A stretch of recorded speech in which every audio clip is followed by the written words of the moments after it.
A gente cria estratégias para esses alunos, mas tem momento que se esgota. Tem uma quando a concepção escola predominante de que a escola oferece recebe teorias até um que são espaço de desenvolvidas diálogo, É um fora assunto do muito contexto complexo escolar. e o principal cria problema espaço da de política do discussões, MEC é a forma como a conseguir Tem a ver com uma política... rede de apoio que ocorre tanto dentro da classe comum, quanto quanto a escola poderia ser uma ferramenta terapêutica para essas crianças.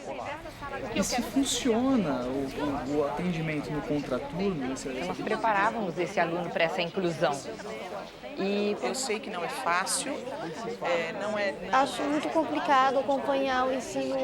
O cuidado com essa inclusão é que deve realmente acontecer, porque... E adaptei algumas coisas para que eles fizessem as atividades. Eu queria saber que planeta é esse, onde tem essa assistência, essas redes, enquanto ela continuar como essa escola que ela está hoje. que inclusão também não tem que ver com deficiência. E eu não percebia no meu dia a dia escolar que eu era diferente. A escola, ela, em muitos momentos, ela se transforma assim, num ambiente bastante... Então, só porque o aluno está matriculado, não é o suficiente para dizer que...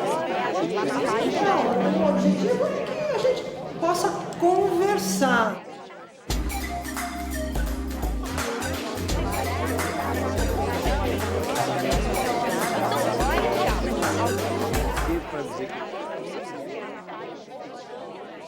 Olá! Começa agora o programa Conversação, o espaço reservado pela Univesp TV para a discussão dos problemas complicados da vida brasileira. Aqueles problemas que dificilmente aceitam respostas simples, do tipo branco ou preto, sim ou não, contra ou a favor. Nosso desejo é de que este programa possa se tornar uma oportunidade para reunir quem está disposto a conversar sobre esses problemas complicados a partir de suas experiências ou de seus estudos, sem a ilusão de alcançar conclusões definitivas, mas com a esperança de que um pensamento novo possa se formar. O tema desta conversação é a fronteira atual da universalização do ensino básico no Brasil. Em 2008, o Ministério da Educação estabeleceu a Política Nacional de Educação Especial na perspectiva da educação inclusiva. Maria Tereza Mantuan, da Unicamp, fez parte do grupo de educadores que elaborou o documento. Essa política, para mim e para os estudiosos do tema, é um grande marco, no sentido de se entender que a escola é de todo mundo, que todas as crianças devem estar na escola sem serem discriminadas, sem terem restrições, limitações em função da sua deficiência, das características que possam servir para marcar determinadas identidades. De acordo com a política, todos têm direito de estar juntos na sala de aula, os que têm necessidades especiais e os que não têm. A apresentação do documento preconiza que estar junto, aprendendo e participando é a forma de superar a discriminação. Por isso, a política se opõe a qualquer tipo de adaptação.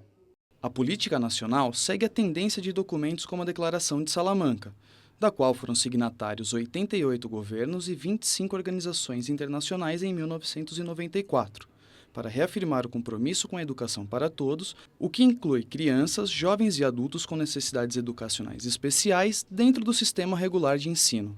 Eu não vejo muito claro nas escolas, os projetos não têm um direcionamento correto porque ignoram os documentos que deveriam de seguir. A gente vê coisas na escola, por exemplo, de crianças terem currículo adaptado, avaliação adaptada, etc., quando está claro na Política Nacional de Educação Especial que o currículo é o mesmo para todos e que são as crianças que se adaptam e não os professores que fazem as adaptações para elas. No capítulo 6, a política descreve a escola que pratica a educação inclusiva. Para o MEC, o aluno especial deve frequentar a classe comum e participar de atividades complementares no contraturno. Esse atendimento é um serviço que, como diz a política, não substitui a escolarização. É suplementar, com vistas à ampliação da autonomia do estudante. Esse serviço não é reforço, não substitui a escola comum, não tem o mesmo currículo da escola comum. Ele é específico para a complementação das necessidades do aluno com deficiência, por exemplo, ensinando-lhes braille, trabalhar com texto digitalizado, trabalhar com mobilidade, orientação, cegos, língua brasileira de sinais, comunicação alternativa aumentativa, orientar o professor para que o professor possa resolver problemas que um determinado aluno esteja tendo na sala de aula e que ele desconhece. A política também apresenta o diagnóstico da situação até 2006. O censo escolar daquele ano mostrava o aumento do ritmo da matrícula de crianças especiais nas classes comuns a partir de 2002. O ritmo do atendimento pela rede pública também aumentava, já a partir de 2001. Mas só em 2008, o atendimento na classe comum ultrapassou o atendimento na classe especial, como mostram os dados do censo escolar de 2009. Naquele ano, 639 mil pessoas especiais frequentavam a escola, 1,2% do total de matriculados na educação básica. Desses, 387 mil estavam em classes comuns, 61% do total. Há um longo caminho a percorrer. O centro da política do MEC é, portanto, que todas as crianças especiais estejam matriculadas em classes comuns nas escolas regulares. Isso é possível? Isso é desejável? É desejável para qualquer criança, em qualquer escola brasileira? De que maneira essas diretrizes do MEC vão se tornar uma realidade em todas as escolas? Está aberta a nossa conversação. Quem quer começar? O direito ninguém nega, a filosofia ela é muito interessante, mas a forma como você vai construir essa política, como você vai produzir os documentos, tem que ser negociado, tem que ser coletivamente estabelecido. E o problema sempre que eu vejo na política é que um grupo define o que o resto, a universidade, as redes, as escolas têm que fazer. Então, isso não funciona. Fala-se no direito, ninguém nega o direito de qualquer criança estar numa sala de aula. É óbvio que ninguém ideologicamente pode se colocar contra a política de inclusão. Agora, o cuidado com essa inclusão é que deve realmente acontecer, porque se a escola ainda não está bem aparelhada, se o professorado ainda se ressente de uma qualificação, se a sociedade realmente não estiver aberta, realmente há um processo de fracasso numa iniciativa que ela é importantíssima, porque é o homem que está sendo preservado, a criança que está sendo preservada no seu direito de crescer. Agora, o nosso maior medo é haver a exclusão dentro de um processo de inclusão. A senhora estudou em escola regular ou em escola comum? Eu estudei primeiramente na escola especializada e depois eu estudei na escola regular. Eu fiz a pergunta errada, né? Como qualquer, né? Não, porque pode haver sim, você estudar primeiramente numa escola regular, há casos em que as crianças depois se transferem para uma escola especializada. No meu caso, eu estudei até onde o Instituto Benjamin Constant oferecia, que é o final do ensino fundamental. E depois, tudo que eu fiz na minha vida realmente foi dentro da escola regular. Eu sou um produto da escola regular também. Por isso que jamais eu, como pessoa cega, me poria contrária a qualquer tipo de movimento inclusionista. Agora, é bom que se saiba que incluir não é matricular. É isso que a Glorinha colocou, né? Porque assim, a gente ouve às vezes, vai em alguma escola, a diretora, por exemplo, diz, eu tenho 3 alunos de inclusão. Aí eu pergunto, poxa, então os outros são de exclusão? Então só porque o aluno está matriculado, não é o suficiente para dizer que ele está incluído, digamos, porque todos os alunos têm que estar incluídos. E não é só a sala de aula que é o espaço de inclusão, é toda a escola. Aliás, não é só a escola, é toda a sociedade, porque essa escola está inserida numa sociedade que deveria ser inclusiva. E a gente sente realmente alguma mudança, né? As ruas, né? com os acessos, etc., as empresas tendo que empregar pessoas com deficiência, mas, ao mesmo tempo, a gente sente que essa inclusão, ela encontra barreiras. Então, são essas barreiras que têm que ser superadas, principalmente aquelas barreiras atitudinais que estão dentro da gente, que é difícil, né, a gente lidar com aquilo que é diferente de nós. Isso tem que ser reconhecido. Essa coisa da radicalidade, por exemplo, no estado de São Paulo, né, na Secretaria de Educação do Estado de São Paulo, não são todos os alunos que estudam juntos com todos os outros alunos na sala comum. Porque há casos em que alunos com a deficiência intelectual acentuada ou deficiência múltipla bem acentuada, que dificilmente o professor vai conseguir trabalhar com eles em sala de aula. Então, por exemplo, há 300 instituições que são conveniadas, né, com a Secretaria de Educação do Estado de São Paulo, e que atende 32 mil alunos, e que dificilmente a gente poderia, digamos, encerrar esses convênios, colocar todos esses alunos na sala comum, né, como é que iríamos trabalhar com eles? Então, esses convênios, na verdade, financiam, digamos, classes especiais. Exatamente, são as classes especiais, são financiadas pela Secretaria de Educação, que são mantidas pela instituição. Quer dizer, o convênio é com a instituição, mas para manutenção da escola especial dessa instituição. Mas professora Elisa, a política não quer classes especiais, não é isso? A política, ela quer um atendimento educacional especializado que vai apoiar num contraturno, né, vai ser suplementar ou complementar a atividade na classe comum.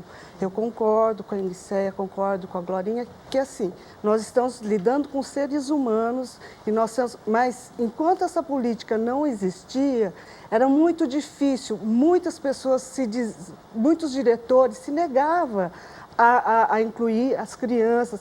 Eu tenho uma aluna a matricular as crianças na classe comum. Então, assim, eu tenho alunas que têm o cognitivo totalmente preservado, só que o corpo dela é totalmente comprometido, e aí porque ela babava. Então, existia uma certa, confusão, porque aí as pessoas achavam que a pessoa tinha deficiência mental. E aí, quem somos nós, eu, Elisa, para definir quem pode ou não entrar numa escola? Então, assim, a política, ela diz que é um direito da criança ir para a escola comum, certo? E que aí ela oferece um atendimento educacional especializado, num contraturno, que vai ser suplementar e complementar ao ensino comum. O Instituto Benjamin Constant, do ponto de vista da política, é indesejável, vamos dizer? Não, o Instituto Benjamin Constant, ele é uma referência nacional, certo? É um instituto que está no Rio de Janeiro e que ela pode orientar vários outros centros e pode ajudar. E ela não é indesejável, pelo que eu estudo.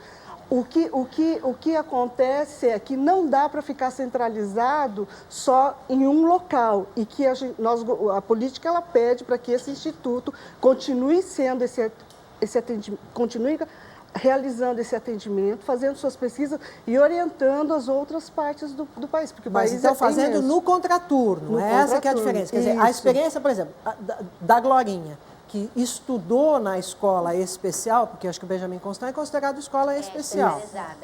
Especializada. Então, não seria mais assim, a política não quer que seja assim. Não, a política exatamente não quer mais a escolarização no Instituto Benjamin Constant. Tá bom. Ela quer que realmente, como a professora Elisa falou, que se transforme num atendimento do AEE. Agora, AEE quer dizer o quê? Desculpa. Atendimento educacional especializado. Agora, o que eu acho, exatamente, professora Elisa, é que o Instituto Benjamin Constant, ele não está lutando pela permanência da escola por uma questão, como eu costumo dizer, nem de teimosia, nem de confronto, e muito menos por tradição histórica. Nós lá temos um trabalho de 157 anos de pesquisa, nós desenvolvemos material didático, nós desenvolvemos metodologias, nós capacitamos professores do Brasil inteiro. Eu mesma sou professora dos cursos de qualificação, estamos lá com o nosso curso de qualificação e nós fazemos tudo isso que a senhora falou.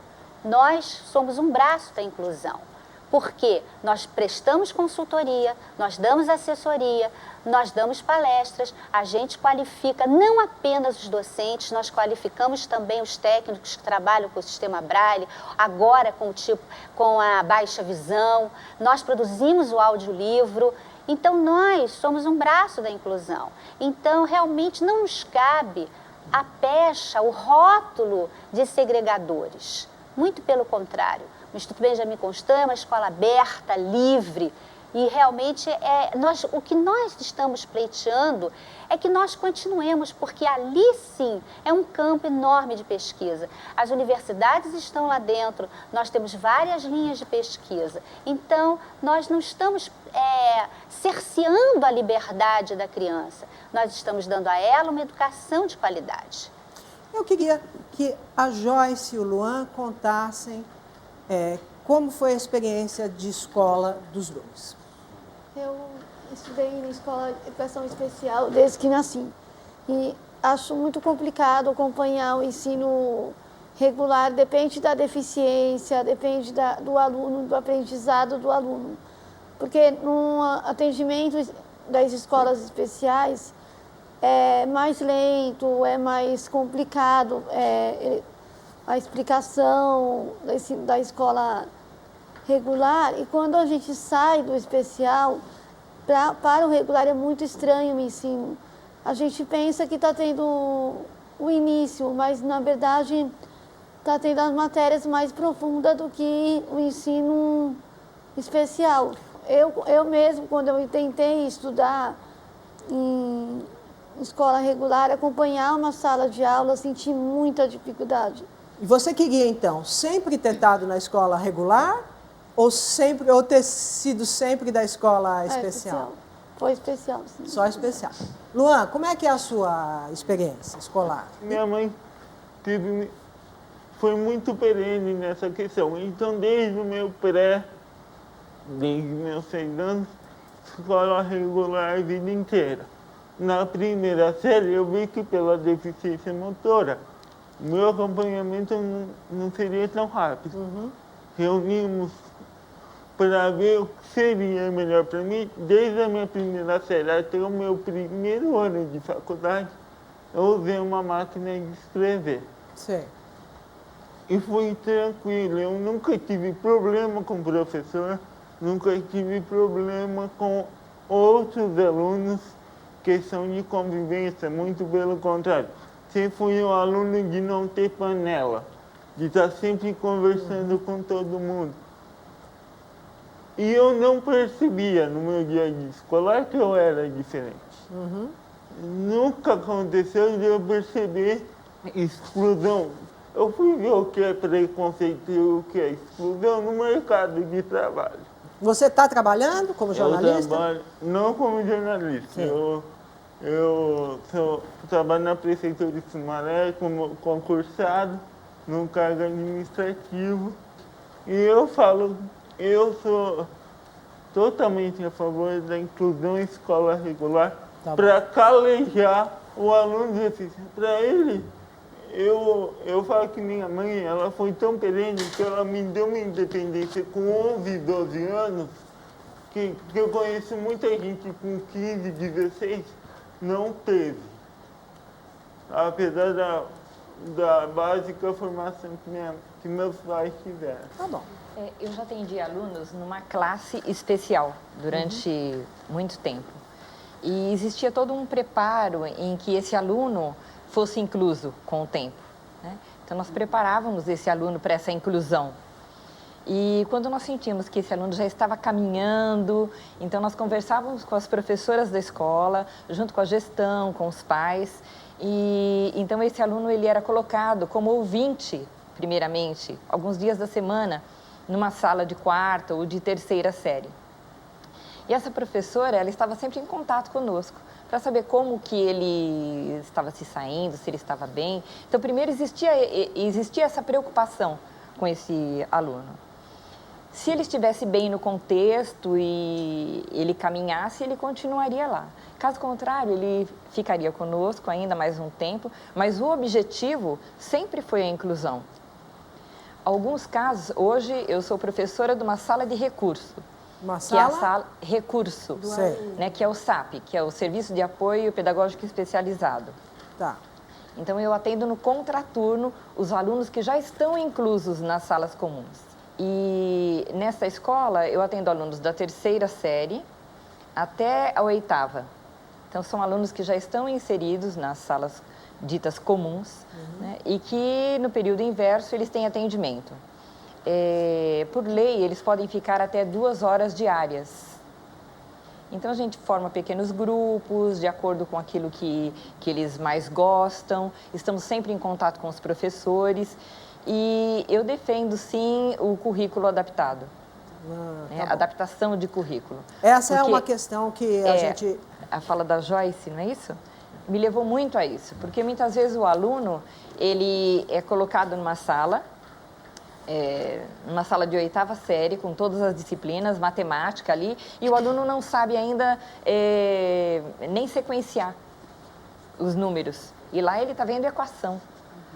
Então ele fica lá, num período, ele entra às 7 da manhã, sai ao meio-dia, com todas as matérias bem corrido ali, e o que ele aproveita daquela aula? Ele tem a parte social, e é ótimo, claro que é. Ele está com crianças da idade dele, né? Eu acho que na inclusão todos aprendem, mas quando o currículo é adaptado, por exemplo, eu trabalhei o ano passado numa escola e o professor de geografia estava dando planalto, planície, e o aluno não entendia.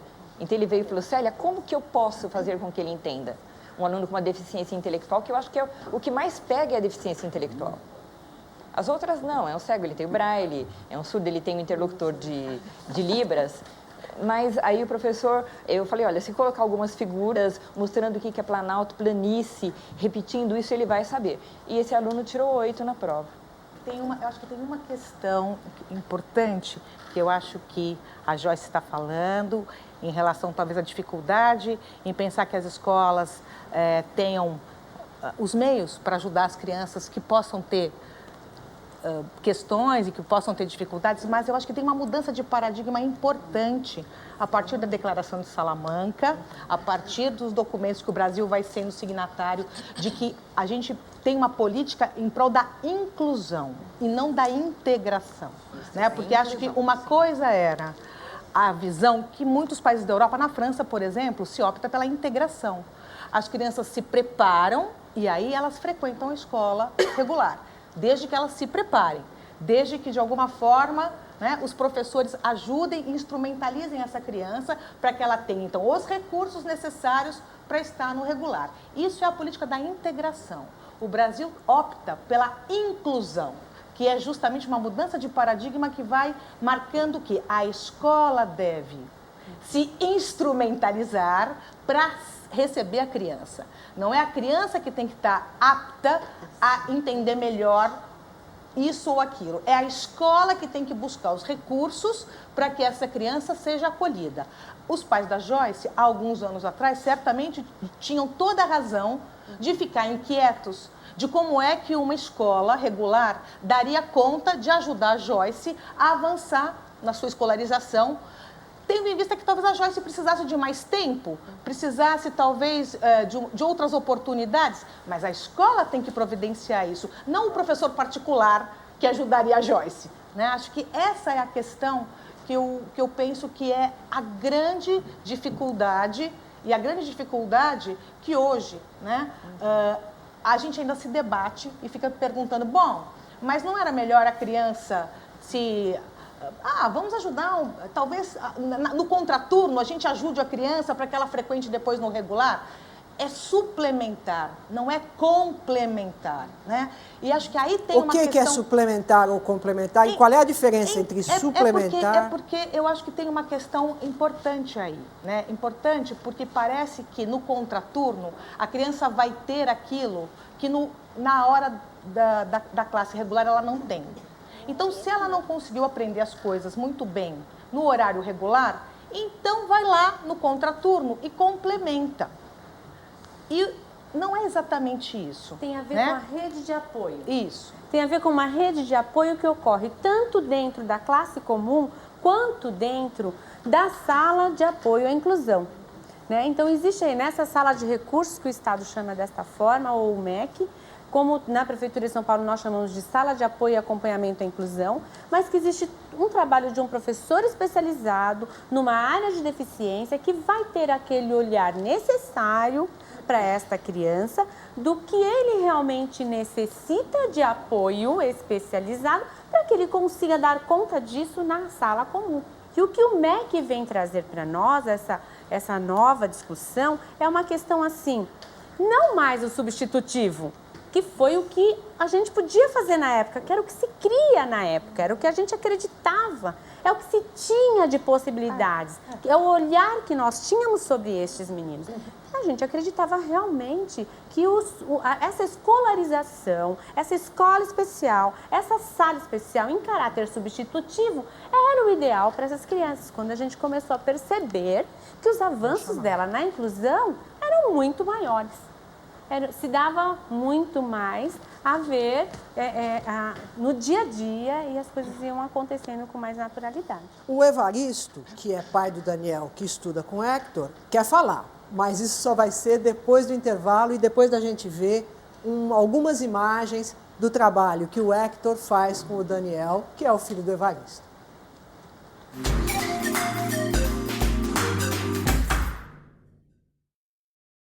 A Escola do Sítio fica em Campinas, interior de São Paulo. Aqui, a inclusão faz parte da rotina desde os anos 80. Nossa equipe acompanhou 2 classes, a do 5º ano, da professora Maria Helena, e a do 9º ano. Essa é a rotina do professor de matemática Hector Carrion. Na aula de hoje, o tema é o Teorema de Pitágoras. Ó, a primeira coisa que vocês vão fazer hoje, para a gente acompanhar a aula... Vai ser uma casinha assim? Não, uma casinha não.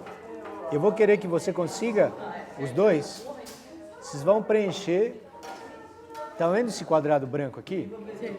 Vocês vão preencher com os quadrados azuis. Deixar bonitinho, não aparecer o branco. E eu quero que vocês depois me falem quantos quadrados azuis tem. Tá bom? A aula passada a gente finalizou utilizando o Teorema de Pitágoras. Eu falei que a gente ainda não tinha generalizado, não tinha feito a nossa demonstração do teorema. É isso que a gente vai tentar fazer hoje. Tem um livro que é só de provas geométricas do teorema, aliás, não só geométricas, mas de vários tipos de provas do Teorema de Pitágoras. Então hoje a gente vai trabalhar com a mais simples, que eu acho que vocês já devem conhecer. Vamos utilizar a folha quadriculada, porque vai ser mais fácil. Oi? Não, vocês vão fazer. Na folha quadriculada, o primeiro desenho, que é a prova que eu estou dizendo, é uma prova de um teorema, não é prova teste. Professor Hector, por que você trabalha assim, na sala de aula, com o Daniel e aquela outra menina que eu não sei o nome? É a Rafaela. Tá bom. O Daniel e a Rafaela são 2 alunos na mesma sala, claro. Então, os alunos estavam começando a aprender o Teorema de Pitágoras, e eles, como fazem parte da sala, eu queria que eles também tivessem o mesmo conhecimento, entre aspas, que eles participassem, para eles se sentirem parte da sala. E adaptei algumas coisas para que eles fizessem as atividades, e essas adaptações também serviram para meus alunos ditos normais. E o importante é que, né, dentro de sala de aula, além do Dani, a Rafaela, eu tenho também outros alunos que têm dificuldades de aprendizado também.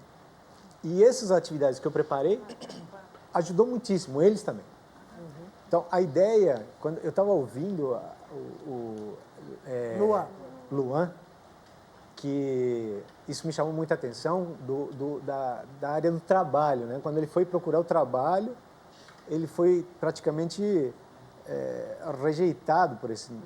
Eu acho que a inclusão, nesse aspecto, essa parte humana, que meus alunos, eles conseguem conviver com Dani e Rafa, eles aprenderam a conviver com essas diferenças. Pai do Daniel. Esse discurso radical, essa busca de solução pela semântica dos problemas, entendeu? Isso daí me faz pensar muito, eu estou no governo federal, na área de planejamento do governo. Esse pessoal que faz essas coisas, me dá a impressão desse pessoal que planeja o que não executa e depois avalia o que não fez. É uma posição ótima, né? Essa daí, né? Você planeja o que não executa e avalia o que não fez. Nós tem que fazer assim, assado, a escola tem... Eu queria saber que planeta é esse, onde tem essa assistência, essas redes, porque em Campinas não tem.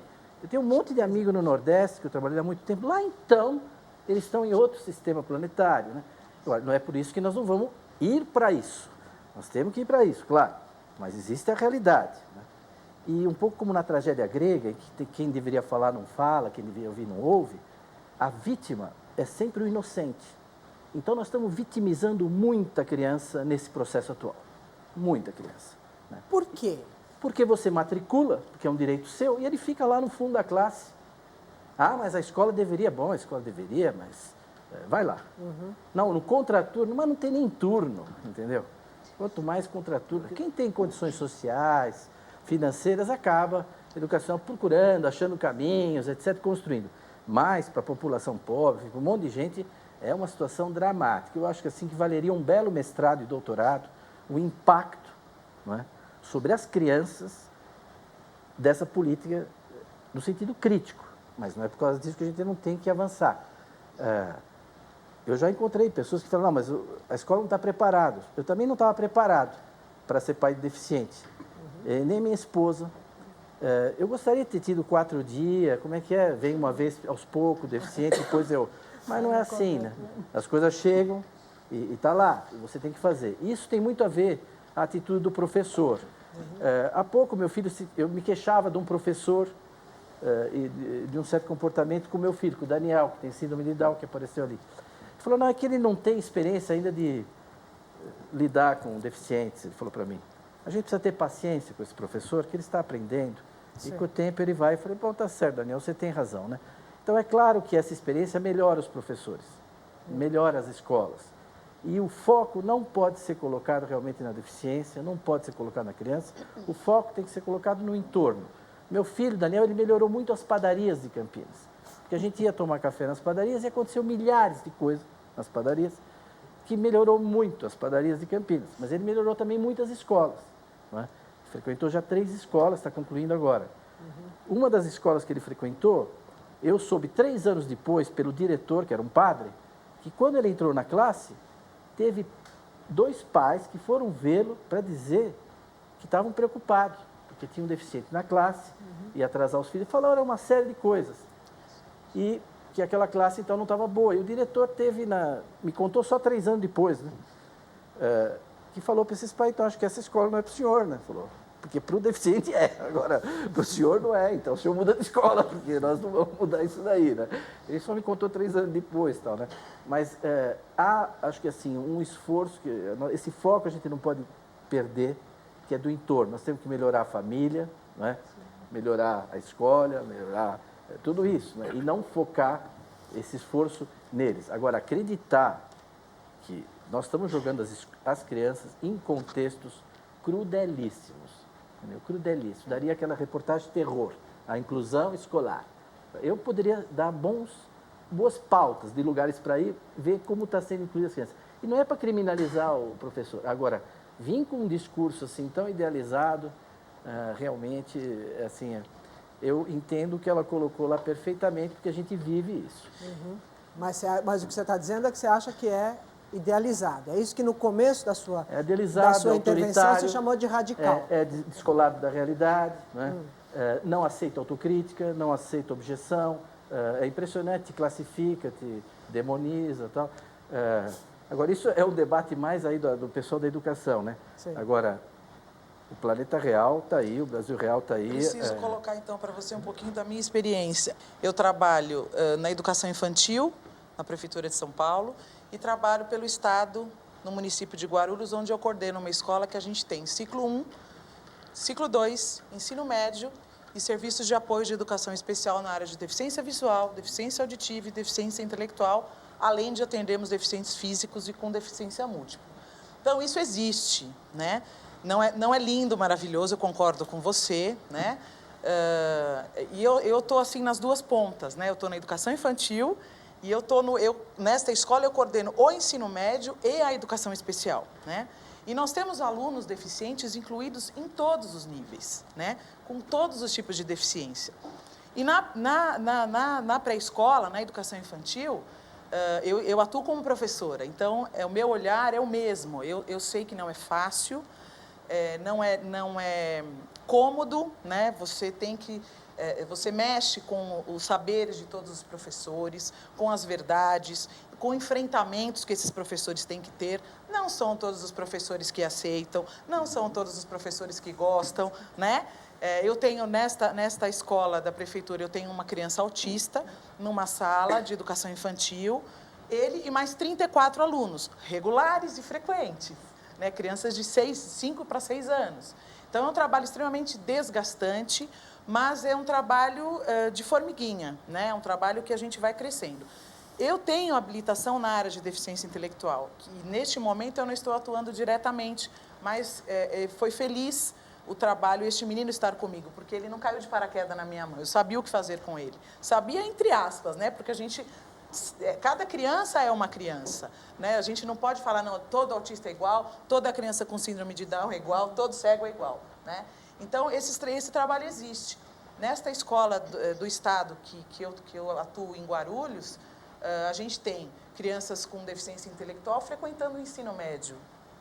Mas como, Andréia, está frequentando o ensino médio? Frequentam, com dificuldades, com professores que chegam e falam, eu não quero pegar o segundo A porque eu não quero pegar aquele aluno que é cego, por exemplo, porque eles usam a máquina. Tem professor que reclama do barulho da máquina de braille, porque o Estado fornece todo o material necessário para eles, eles têm. Tudo que vocês possam imaginar, a gente tem à disposição dos alunos na escola, desde papel até um scanner ledor, por exemplo, né? Que a deficiência que mais demanda de adaptação de material é o deficiente visual, né? E eles têm a máquina, eles chegam de manhã, pegam a máquina e vão para a sala. E tem professor que reclama do barulho. Meu querido, sinto muito, eu brinco com eles, é o que temos para o momento. Temos que lidar com isso. O aluno tem o direito e você vai ter que se acostumar com o barulho. E se acostuma, né? E aprende a lidar com isso. Mas não é fácil, porque é uma coisa que eu costumo dizer, é a disponibilidade do profissional, né? É a formação deste profissional, porque a gente recebe, por ser uma escola de referência no município, a gente recebe muitos alunos de universidades, de faculdades. Ah, me indicaram, falaram que vocês têm alunos de inclusão, como o Newton falou. Eu falo, não, nós temos alunos com deficiência alguns, outros com dificuldades de aprendizagem, outros que são chatos, eu costumo dizer, né? Nós temos todos os tipos de alunos aqui. E a gente vê que eles vêm com alguns vícios, alguns questionamentos que não deveriam mais existir, né? Às vezes chegam para mim e falam, Andréia, mas como é que faz o aluno cego para jogar bola? Eu falo, cidadão, que faculdade você está fazendo? Educação física? Você não ouviu falar em educação física adaptada? Porque nós tem que haver algumas adaptações. E aí eu vou falar do espaço privado. Eu sou professora do Fundamental 2, de uma escola privada, que é uma escola, eu ocupo esse espaço, um espaço privilegiado, que é uma escola que surge com essa preocupação de inclusão, que se não faz toda a diferença, faz muita diferença. Tá? A escola nasce com a preocupação e cria uma infraestrutura para atender isso. Eu acho que o professor não dá aula sozinho, tá? Eu acho que tem a escola por trás disso. Então, quando eu falo que eu estou num lugar privilegiado, eu estou dizendo que o professor ele tem uma infra por trás dele, tá certo? Então, quer dizer, a gente cria estratégias para esses alunos, mas tem momento que se esgota. É quando a escola oferece mecanismos, até um espaço de diálogo, de compartilhar com outros colegas, cria esse espaço para a gente poder conseguir atender esses alunos. Eu concordo com você, cada aluno é um aluno. Aluno de autistas, cada um é cada um. O professor precisa entrar nesse universo, saber como que ele aprende, no meu caso, história. Quer dizer, eu preciso entender como que esse aluno aprende, como que ele aprende história, para eu poder criar estratégias. O assunto não vai ser diferente do restante do grupo. A gente cria alunos tutores, alunos que vão ajudá-los também. Então, a gente cria uma rede de transformações. Então, eu acho que a inclusão é muito mais amplo do que simplesmente atender o aluno na escola e resolver alguns problemas cognitivos ou pedagógicos. É muito mais amplo, é uma discussão que está sendo colocada hoje no mundo, que é a questão da diversidade. Só falar uma coisa, eu concordo com a Janaína e com a professora e com você, pai. Eu acho assim, que a escola, enquanto ela continuar como essa escola que ela está hoje, onde o professor professa conhecimentos e o aluno é o sem luz que fica recebendo a informação, ela não vai incluir ninguém. Nem as pessoas com deficiência e nem os nossos alunos que nós consideramos normais. Está aí que tem um aluno que chega e mata um monte de gente. Então, por que a escola... Nós temos que rever, não é só esse processo de inclusão. Claro, a escola como um todo. Nós temos que ver um contexto maior. Conviver, eu acho que você, o pai, eu, enquanto professora, que comecei a conviver com as pessoas com deficiência, eu cresci muito. Eu aprendi muito. Então, eu acho que você como pai, deve ser uma pessoa que tem uma visão muito diferente de outros pais que vão lá e reclamam que o seu filho está convivendo com o seu filho, você está entendendo? Então, eu acho assim que a escola ela tem que se rever e eu acho que a Janaína, assim, tem o ideal, o real e o possível. A gente tem que buscar. Só queria terminar dizendo que não é uma coisa fácil para o professor também. Não é, porque nada está pronto. Não é um manual que vem para a gente para dizer assim, ó, aluno de síndrome de Down, ele aprende história dessa forma. Não. É um processo árduo, é um processo que requer assim, envolvimento, requer a infra da escola para dar o apoio. Esse professor ele tem que estar ligado com esse projeto pedagógico da escola, tá certo? Não é algo tranquilo, tem conflitos, como você falou, pais, porque isso vem à tona uma série de preconceitos. E os conflitos, ao meu ver, eles abrem para discussão, para aprendizagem. Então, eu acho que são sempre bem-vindos. Quando vem pais falando e falando, de repente, manifestando um preconceito com relação a alguns alunos, eu acho que é uma oportunidade para a gente discutir diversidade, para se discutir preconceitos. Nós temos que lembrar que inclusão também não tem que ver com deficiência. Claro. Nós temos que remeter às ideias lá de Salamanca, que não é só o deficiente, é toda uma sociedade. E quando você falou desmantelado, atrapalhado, a educação básica está toda falida. Ponto, na outra linha. Educação, inclusão, educação especial, mais ainda. Sabe por quê? Porque precisa de um olhar diferenciado. Não é só ficar na... Uma das coisas que eu falo olhar diferenciado é o seguinte, tem que conhecer de fato quem é o deficiente, quais as patologias que ele tem, como que ele sente, como que ele vê o mundo.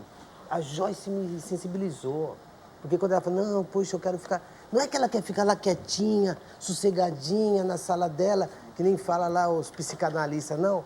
Ela não está encontrando uma voz. Ela não está encontrando alguém que vai lá e... E muitas crianças estão nessa situação. Não é só o deficiente. O deficiente mais ainda, porque potencializa.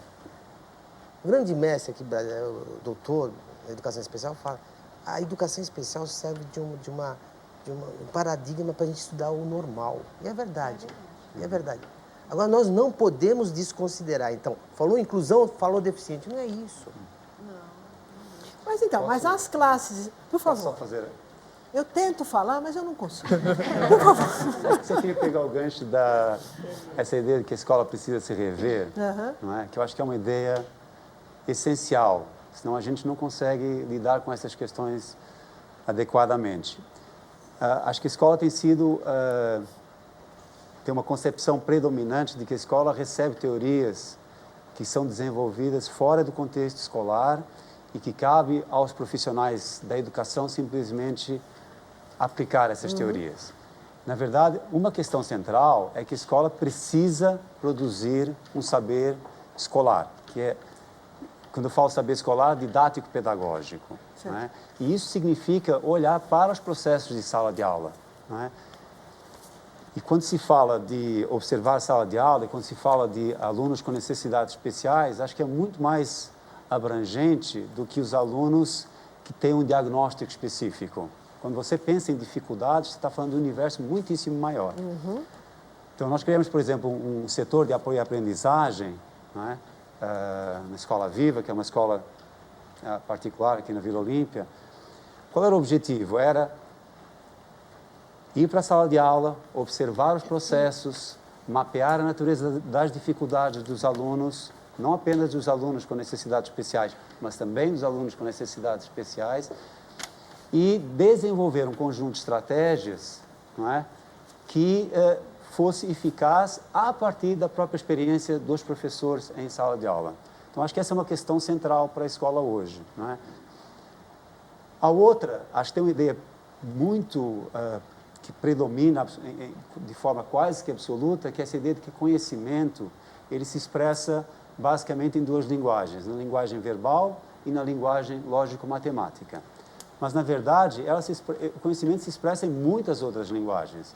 Linguagem musical, a linguagem corporal, a linguagem visual, todas essas são formas de expressão de conhecimento. E quando você oferece ao aluno a experiência de poder interpretar, ler e expressar conhecimento através dessa multiplicidade de linguagens, você amplia o repertório do aluno de uma forma extraordinária e você oferece possibilidades de inserção, não é? E possibilidades de desenvolvimento da autoestima que de outra forma não estariam lá. Então, eu queria voltar na primeira coisa ou em uma das coisas que o Evaristo falou, e é essa ideia de que talvez uma criança especial, cada uma das crianças, porque aqui a gente fica falando em criança deficiente ou em criança especial, em geral, tá certo? Então, é muito diferente, acho que eu não estou sendo, vamos dizer, leiga nisso, é muito diferente uma criança que tem síndrome de Down, de uma criança que é cega, de uma criança que é autista, de uma criança que, sei lá, tem uma paralisia cerebral, não sei, enfim, eu sou um cidadão comum nesse assunto, tá certo? Mas essa pergunta aí, quando vocês têm ferrenhas defensoras aqui desta posição que o Evaristo chamou de radical e autoritária, vocês são ferrenhas defensoras disso, mas vocês têm certeza de que, quer dizer, de onde vem esta certeza de vocês de que é bom para qualquer criança esta solução que está contida na política do MEC? A gente falou aqui de DA, né, deficiência auditiva, deficiência visual, a deficiência intelectual, mas acho que tem uma questão que a Mônica Teixeira agora comentou, que é justamente as crianças autistas, né? E eu vou, então, pensar nas autistas e nas psicóticas. Exatamente. Né? Que, pelos manuais da medicina, hoje estão descritas como crianças com TGI, transtornos globais do desenvolvimento, ou então TID, que é transtornos invasivos do desenvolvimento, né? Então, que são as crianças psicóticas e autistas. Vou brincar. O que é? Eu queria que você falasse um pouquinho sobre o que é uma criança psicótica ou uma criança autista. Então. Uma criança autista. Então, acho que aqui temos uma questão importante, e eu vou comentar com o Evaristo, que não acho, Evaristo, que a escola tenha que ser uma imposição para qualquer criança, porque legalmente isso está estabelecido e que, como já disseram aqui os colegas do campo da educação, disseram que é claro que é um direito, ninguém vai contra isso, ninguém vai se opor a isso. O fato de ser um direito, isso não quer dizer que essas crianças vão usufruir da escola. E aí não tem mais também o sentido de que não vai usufruir porque a escola não está apetrechada ou porque a escola não se preparou para receber a criança.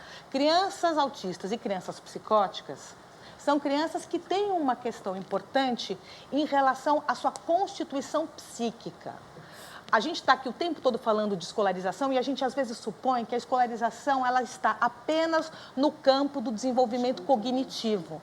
A escolarização não está às voltas exclusivamente com o aparato cognitivo. É óbvio que a cognição é importante, é isso que nos promove aprender coisas, sem dúvida nenhuma, mas a cognição tem que estar entrelaçada com a constituição psíquica. A gente poderia dizer que os pensamentos sempre são tramados nesse tecido aí, psíquico com o cognitivo. Tá?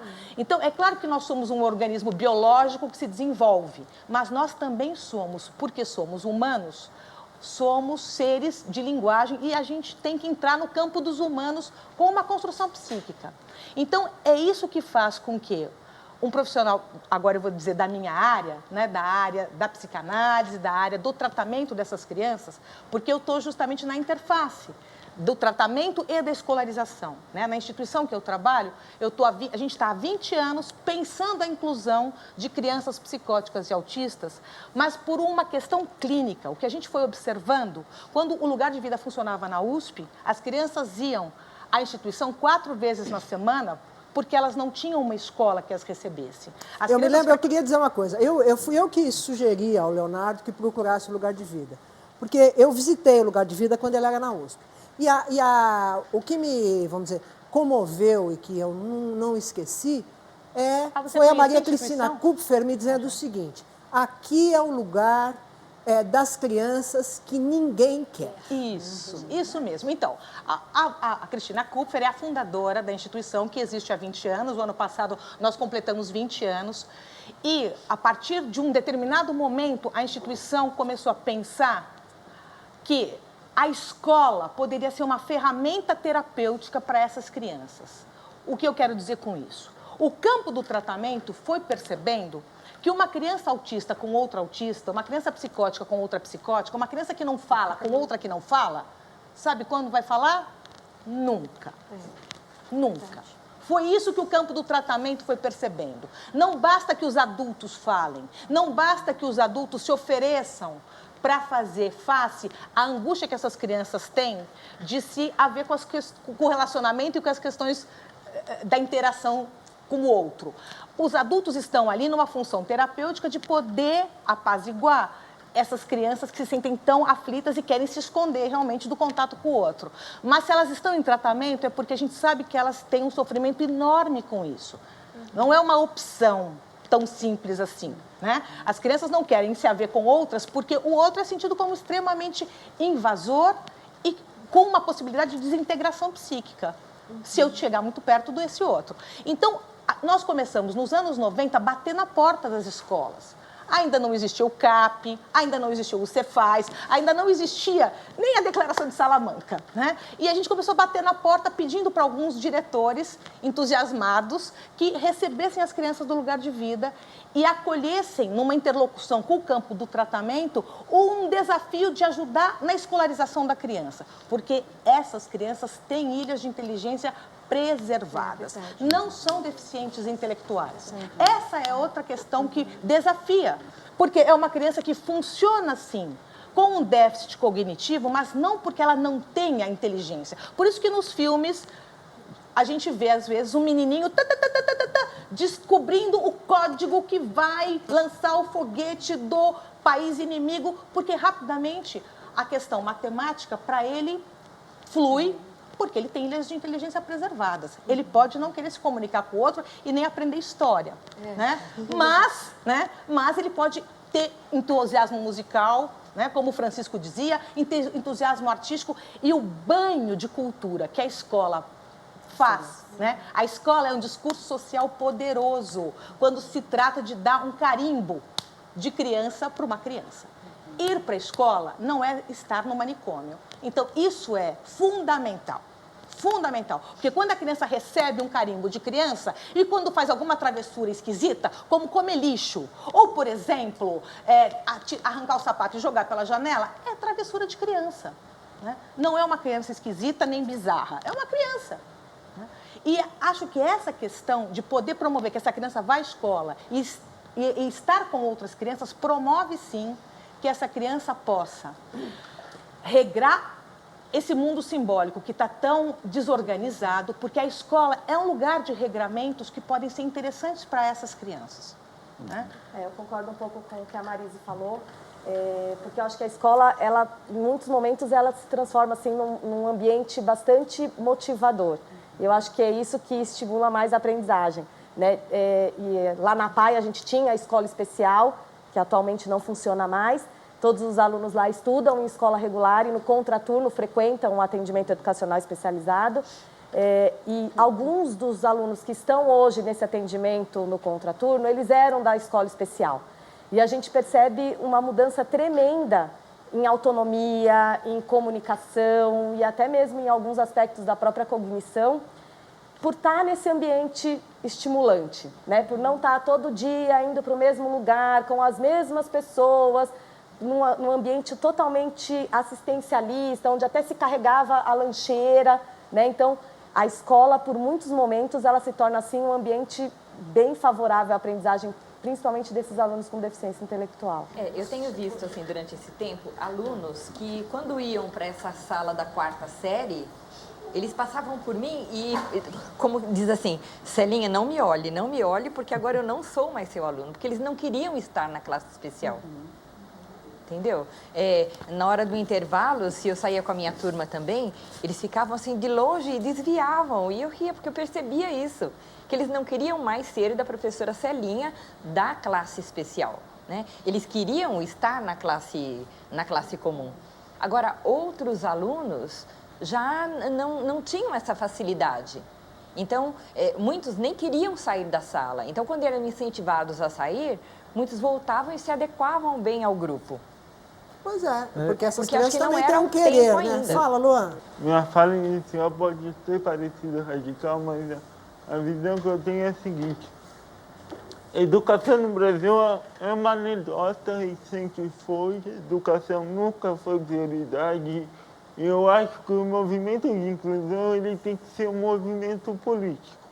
Eu falo o seguinte, as crianças de hoje, as crianças que temos na mão hoje, pode parecer radical, mas nós temos que usar elas como ferramentas para garantir um processo de 10, 20 anos de adaptação. O autista, dependendo do grau do autismo, não vai se adaptar na escola ou tal, como eu me adaptei. Mas eu acho que o movimento tem que ser político. Eu acho que ser paliativo não vai levar inclusão a lugar nenhum.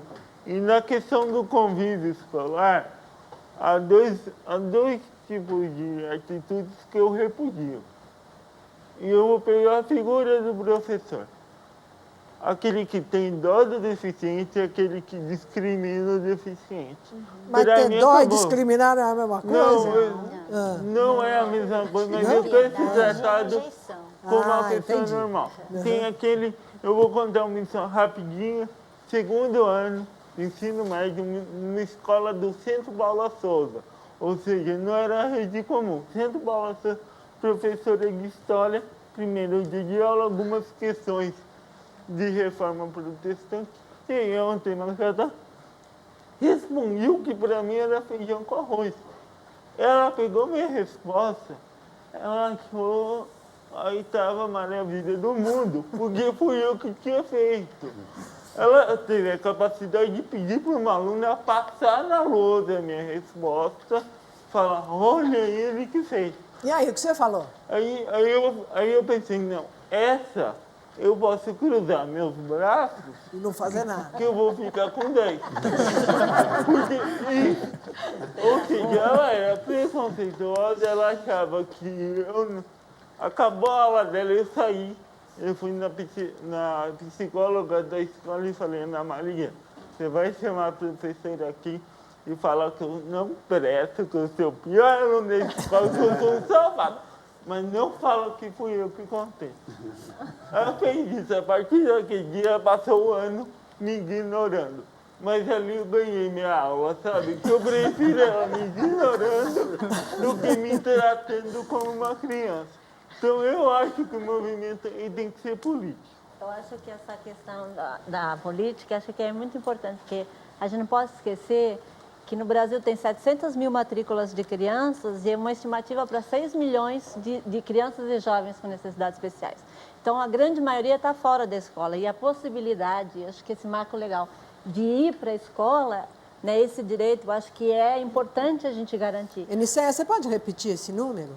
São 700 mil matrículas, contando escola especial e matrículas escola de crianças especiais. E uma estimativa de 5 a 6 milhões de crianças e jovens. Então, a maioria está fora da escola. Então, quando a gente pensa, é melhor ir na escola especial, não, a gente pensar que no país, a maioria está fora da escola. É melhor ela ficar em casa, essa que é a realidade que a gente... Ou ela ir para uma escola que está ruim para todo mundo, ela vai correr risco, correr perigo, tudo bem. Hipótese do contágio não existe. Colocar duas pessoas juntas, tanto pode dar certo, elas podem se gostar, como podem não se gostar e piorar a discriminação, o preconceito, né? A gente tem que contar com isso. Agora, colocar a criança na escola não é inclusão. Vamos combinar que isso não é inclusão, né? O que existe na literatura? Não há evidências inequívocas que a melhor forma de escolarizar todos, indistintamente, seja na escola comum. Não há evidências. Não há evidências. Tanto é evidências importante. positivas como negativas. Não depende nem do nível, do grau, da severidade da deficiência, porque quando você coloca, vai depender de quem é esse professor, quem é essa turma aqui, que escola é essa.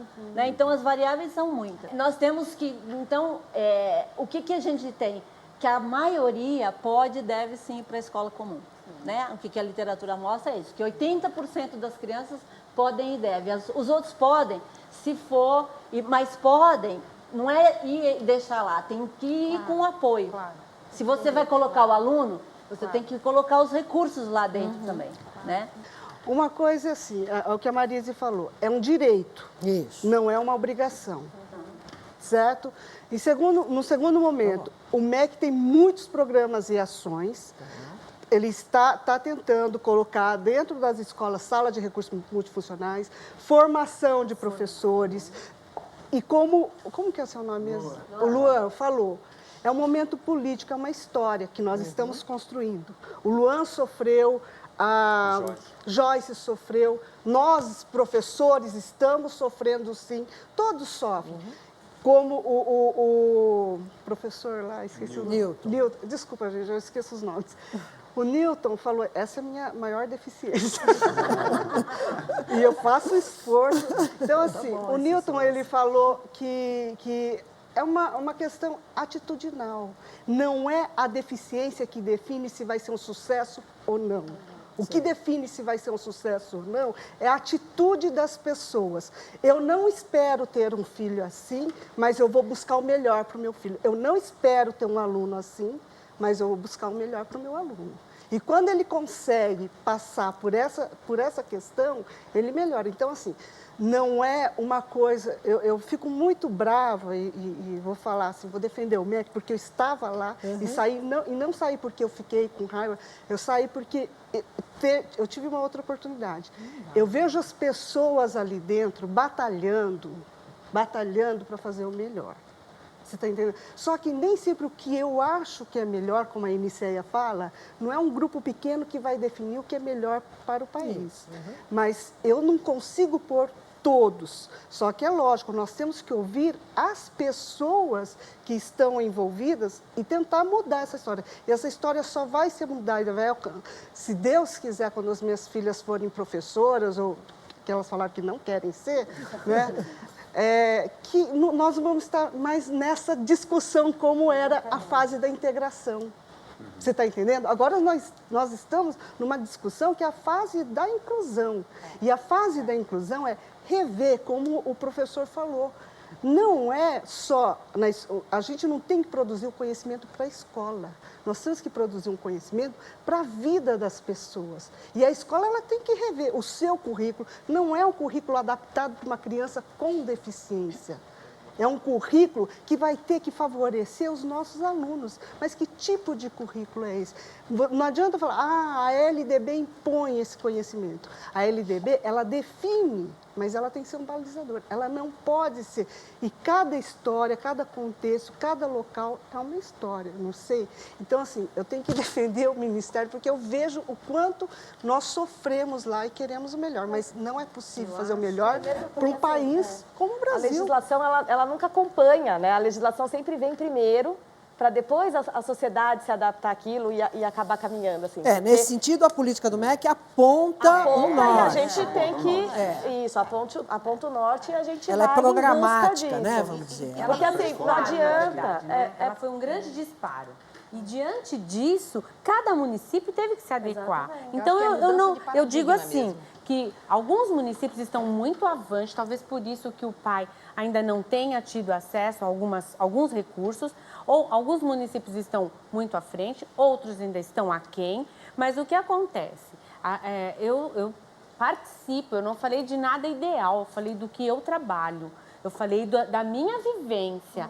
Então, são redes de apoio, sim, e me sinto aqui privilegiada por estar junto de pessoas que fazem parte da minha rede de apoio. A APAI, Lugar de Vida, Sala de Apoio à Inclusão, a professora que é da rede municipal também, que tem todo um trabalho onde nós nos encontramos ali. Então, são outras redes que infelizmente não estão aqui. Benjamin Constant não é de São Paulo, mas aqui nós temos Dorina Novil, Lara Mara, que nós podemos encaminhar as crianças a qualquer momento, que são convênios sim, mas não em caráter de substituição, não em caráter de escola especial, mas em caráter de atendimento educacional especializado. São situações, eu estou falando de transporte escolar para crianças que precisam ir a estes atendimentos, eu estou falando de coisas reais, eu não estou fazendo nada que não seja da minha realidade, estou falando do que está sendo implementado no meu local de trabalho. Porém, é claro, alguns municípios ainda não estão adequados dessa forma, talvez por questões políticas, talvez por questões de recursos mesmo financeiros, por uma série de fatores que eu desconheço. Intervalo. Voltamos já.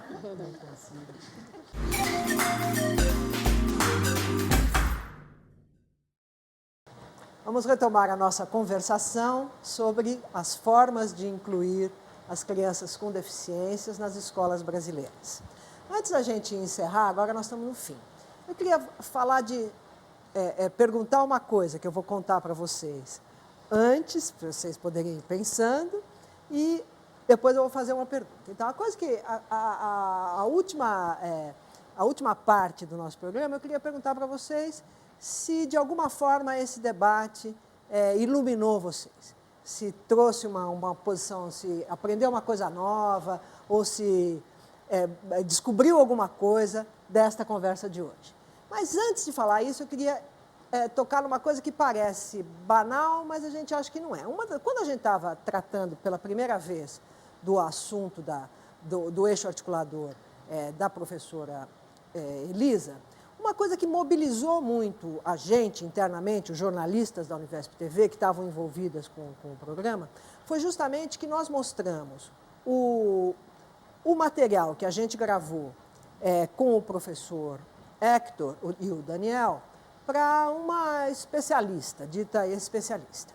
E esta especialista fez uma crítica grande ao que estava sendo feito ali, dizendo que não é daquela forma que o professor tem que trabalhar, que o professor não pode adaptar o currículo. Então, eu queria conversar um pouco sobre isso, quer dizer, será que nesse jeito de olhar a educação das crianças especiais, inclui não fazer nada que seja especial dentro da sala comum? Por isso que eu tinha perguntado, assim que acabou o VT, eu perguntei para o Hector, por que você faz isso? E aí, eu não sei se vocês se lembram, mas ele contou que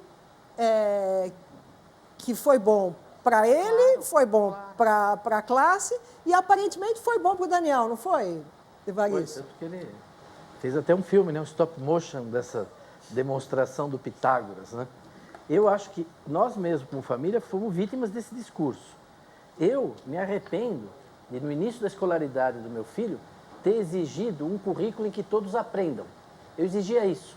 E não aceitei que a professora fizesse uma adaptação, uma professora que tinha trabalhado provavelmente com o maior carinho, né, pela alfabetização do meu filho dentro da sala, de uma forma diferenciada. Eu me arrependo muito disso. Tem um discurso que, teoricamente, é muito bacana, né, e que depois, como eu disse no começo, é como na tragédia grega, são os inocentes que pagam, entendeu?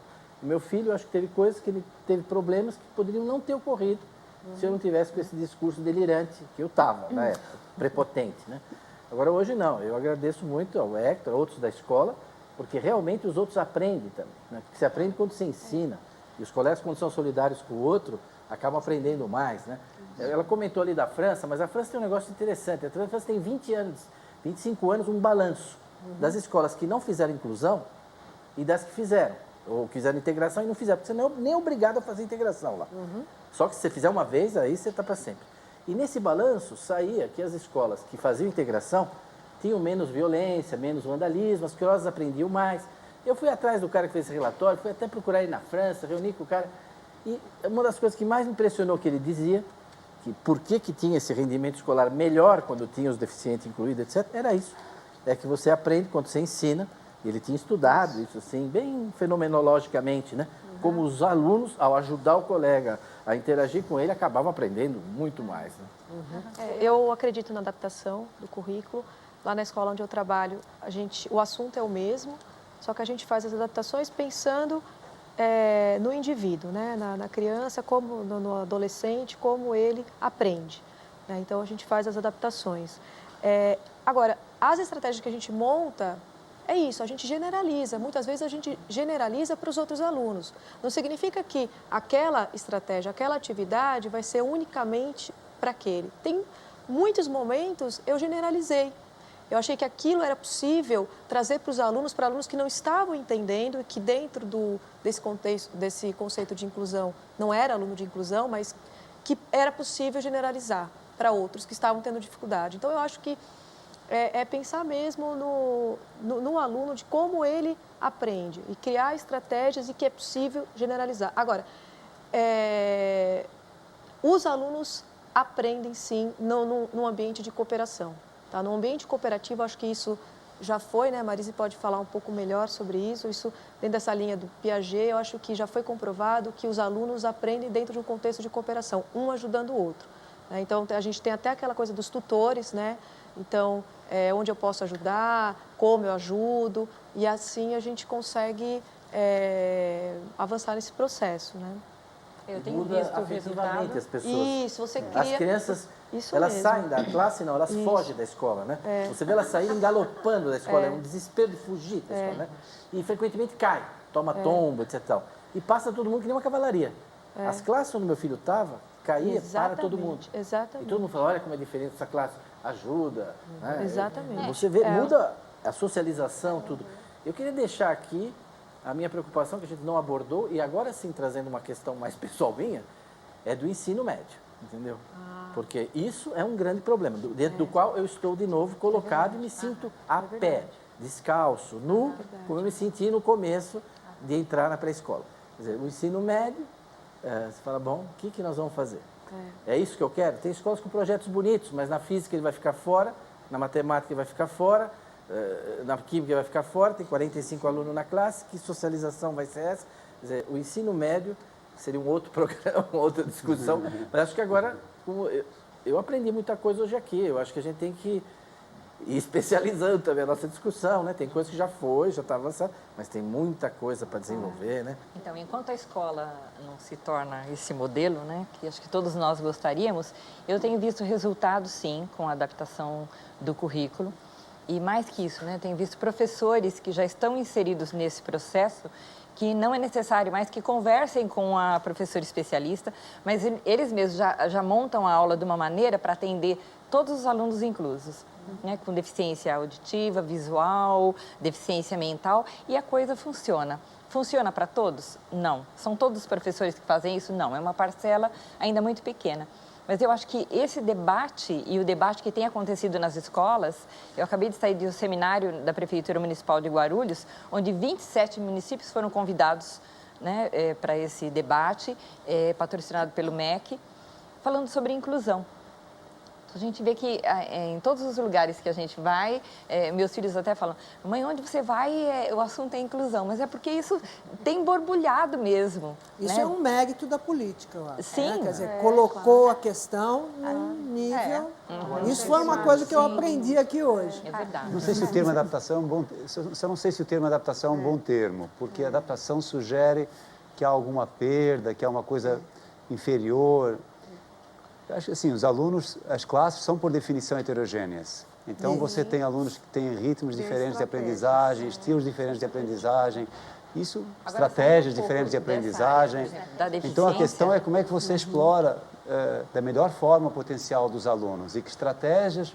Eu não consigo conceber uma escola que se pense massificada ou que se pense igual para todos, independentemente das questões de alunos com necessidades especiais. Acho que a escola precisa se pensar como uma escola que entende que tem uma diversidade no seu corpo discente e que precisa lidar com essa diversidade. E só consegue fazer isso se tiver estratégias diferenciadas, senão não vai conseguir. Falando em diversidade, no começo do ano, na escola onde eu estava, nós recebemos um aluno do Japão, não é, Andréia?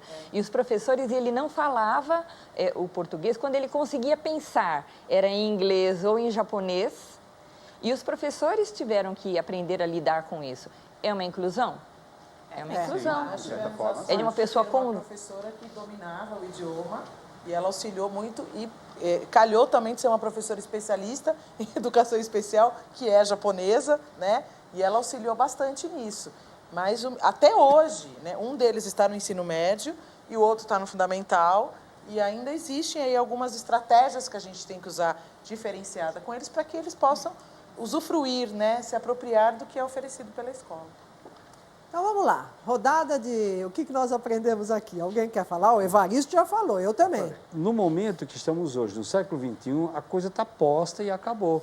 Todos têm direito à educação, a inclusão é de todos e para todos, né? Mas um tema que eu achei interessante, que foi debatido, né? A questão do ensino colaborativo, né? Que, assim, é o professor especialista e o professor de sala comum. E não só, digamos, o ensino, mas assim, é a administração também colaborativa, são todos os funcionários da escola em colaboração, é a família, quer dizer, é só assim, né? Com trabalho conjunto, trabalho colaborativo, com a sociedade inclusiva, é que realmente as coisas vão se transformar. A escola sozinha não vai responder a nada. Eu não me senti só. E isso é muito importante, porque em alguns momentos a gente se sente só. Você fala, mas será que é só eu que penso que aquele aluno não pode ser incluído agora? Né? Aí uma outra colega, assim, que né, assim, já tem uma outra ideia, e ela fala assim, imagina, mas todos têm que ser incluídos. O professor, ele tem que aceitar esse aluno, né? A escola tem que aceitar. E não é isso, eu acho que tudo tem seu tempo. Então, hoje foi muito bom, né? Acalentou aqui o meu coraçãozinho, isso foi muito bom. A inclusão nessa minha prática que eu tive até agora, só me acrescentou, só ganhei com isso. Então, eu sou defensor, sim, sou defensor da inclusão dessa maneira. Adapto o currículo, adapto. Claro que não quer dizer que eu queira esqueça das dificuldades que ele tem, né? Porque realmente pedir para o Dani aprender o Teorema de Pitágoras era um exagero, né, aparentemente, mas o que surgiu daquilo foi maravilhoso. E só esse contato que tivemos, pai, escola, professor, e o resultado foi fantástico. Ele como apresentador, né, aí são os elogios, se desenvolve muito bem. Então, aprendo com eles. Então, eu só deixo aqui meu sentimento. Na verdade, eu cresço muito emocionalmente com eles. Então, cada vez que vem um aluno diferente, eu cresço emocionalmente. E acho que não só sou eu, né? Eu acho que existe uma caminhada, como o Luan fala, que vai ser árdua, vai ser dolorida para algumas pessoas, como é para mim muitas vezes, quando eles negam um espaço para um aluno que está comigo, que ninguém quer aceitá-lo, e eu sei que ele é muito... Que essa menina que eu falo, ela é totalmente comprometida, e ela tem o cognitivo preservado, ela está presa no corpo e ninguém quer dar um espaço para que a mente dela flua. Então, eu vou torcer para que as pessoas ouçam vocês e que pessoas como vocês multipliquem essas ideias. Eu acho que aprendi muito com a fala de todos. Tá bom? Bem, eu gostaria de dizer o seguinte, que a inclusão, ele é um movimento interno, é de dentro para fora e não de fora para dentro. Por isso que a educação ela tem que ser realmente levada nesses termos. Nós precisamos melhorar o homem, porque a sociedade somos nós. Enquanto nós não melhorarmos o homem, nós não teremos jamais uma educação inclusiva, em plenitude. Agora, há que se ter bom senso. O bom senso, ele deveria permear todas as nossas ações. Às vezes, nessa discussão, o que eu sinto é falta de bom senso. E eu gostaria apenas de deixar que a minha voz dissesse as palavras do grande Paulo Freire: não existe educação imposta como não há amor imposto. Muito obrigada e até a próxima conversação. Obrigada a vocês.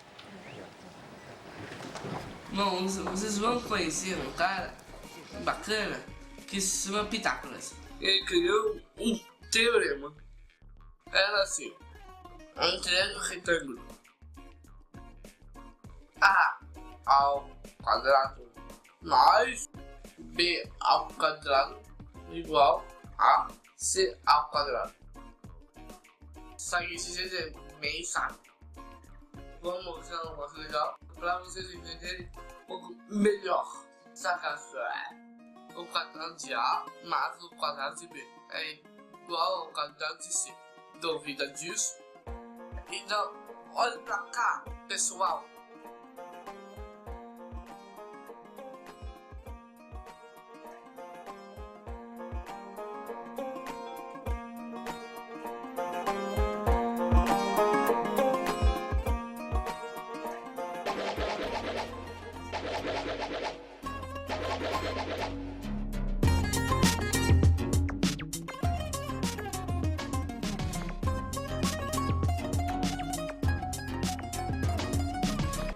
Tchau, e corta!